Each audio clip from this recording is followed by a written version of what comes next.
Ash Wednesday by T.S. Eliot. Because I do not hope to turn again, because I do not hope, because I do not hope to turn, desiring this man's gift and that man's scope, I no longer strive toward such things.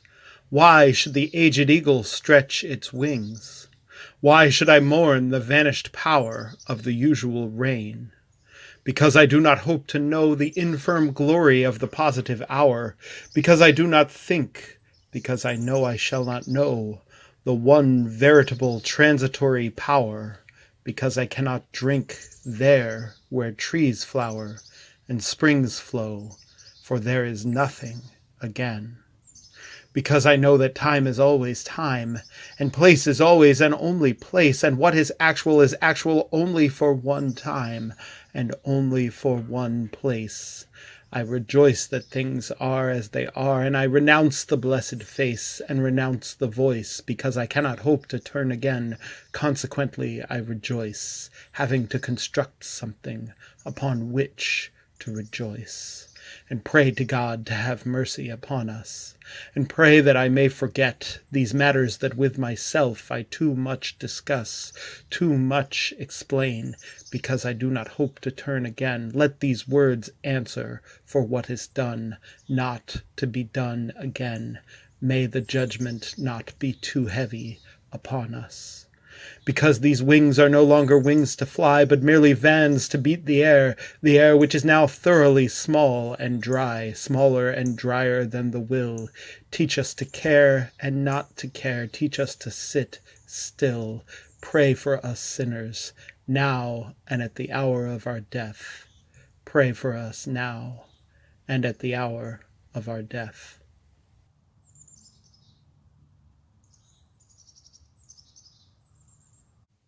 Lady, 3 white leopards sat under a juniper tree in the cool of the day, having fed to satiety on my legs, my heart, my liver, and that which had been contained in the hollow round of my skull.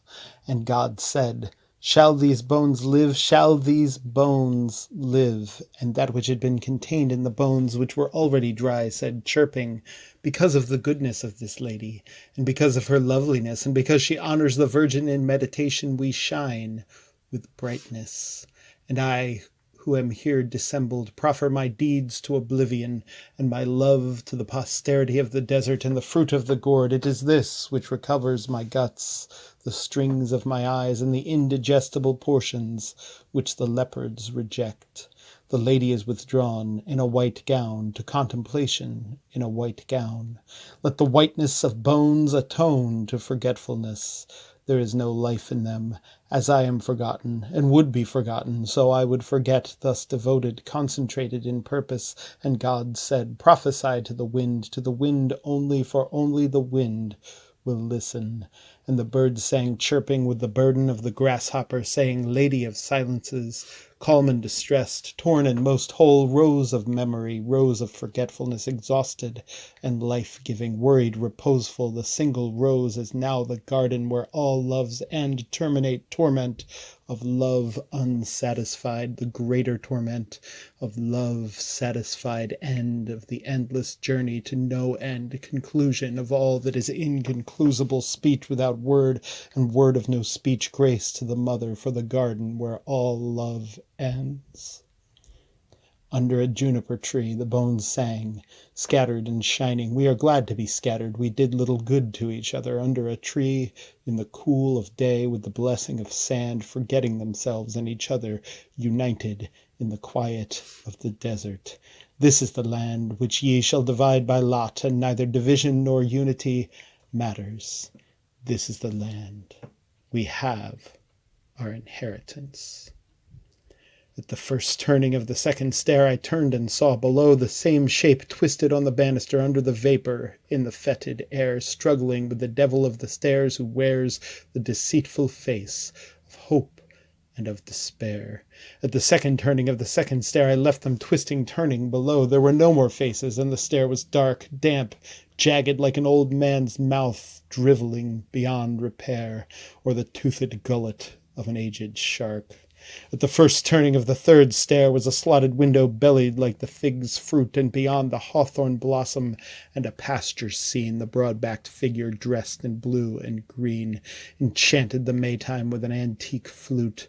Blown hair is sweet, brown hair over the mouth blown, lilac and brown hair. Distraction, music of the flute, stops and steps of the mind over the third stair, fading, strength beyond hope and despair, climbing the third stair. Lord, I am not worthy. Lord, I am not worthy, but speak the word only. Who walked between the violet and the violet who walked between the various ranks of varied green, going in white and blue in Mary's color, talking of trivial things in ignorance and knowledge of eternal dolor, who moved among the others as they walked, who then made strong the fountains and made fresh the springs, made cool the dry rock and made firm the sand in blue of larkspur, blue of Mary's color, Sovegna Vos. Here are the years that walk between, bearing away the fiddles and the flutes, restoring one who moves in the time between sleep and waking, wearing white light folded, sheathing about her folded, the New Year's walk, restoring. Through a bright cloud of tears, the years restoring with a new verse the ancient rhyme, redeem the time, redeem the unread vision in the higher dream, while jeweled unicorns draw by the gilded hearse, the silent sister veiled in white and blue between the yews behind a garden god whose flute is breathless, bent her head and signed, but spoke no word. But the fountain sprang up and the birds sang down, redeem the time, redeem the dream, the token of the word unheard, unspoken, till the wind shake 1,000 whispers from the yew, and after this, our exile.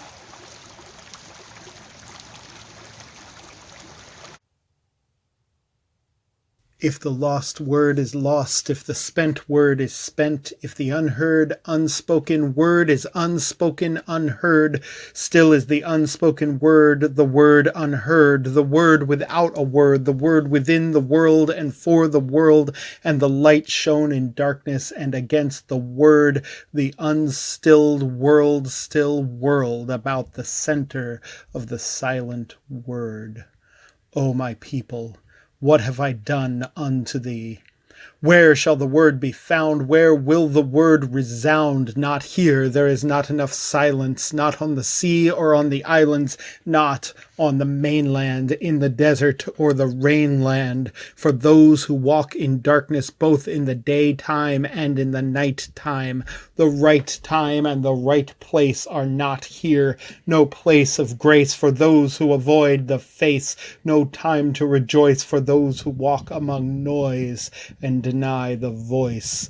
Will the veiled sister pray for those who walk in darkness, who chose thee and oppose thee, those who are torn on the horn between season and season, time and time, between hour and hour, word and word, power and power, those who wait in darkness?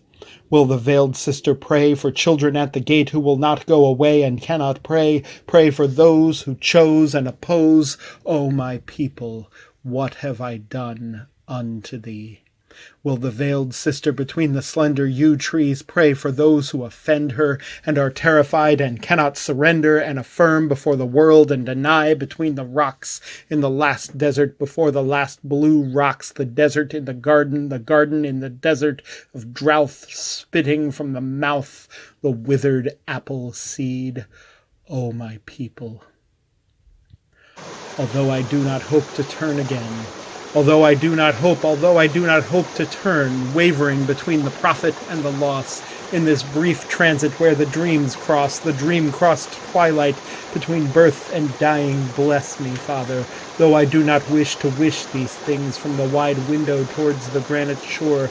The white sails still fly seaward, seaward flying unbroken wings, and the lost heart stiffens and rejoices in the lost lilac, and the lost sea voices, and the weak spirit quickens to rebel for the bent goldenrod, and the lost sea smell quickens to recover the cry of quail, and the whirling plover, and the blind eye creates the empty forms between the ivory gates, and smell renews the salt savor of the sandy earth.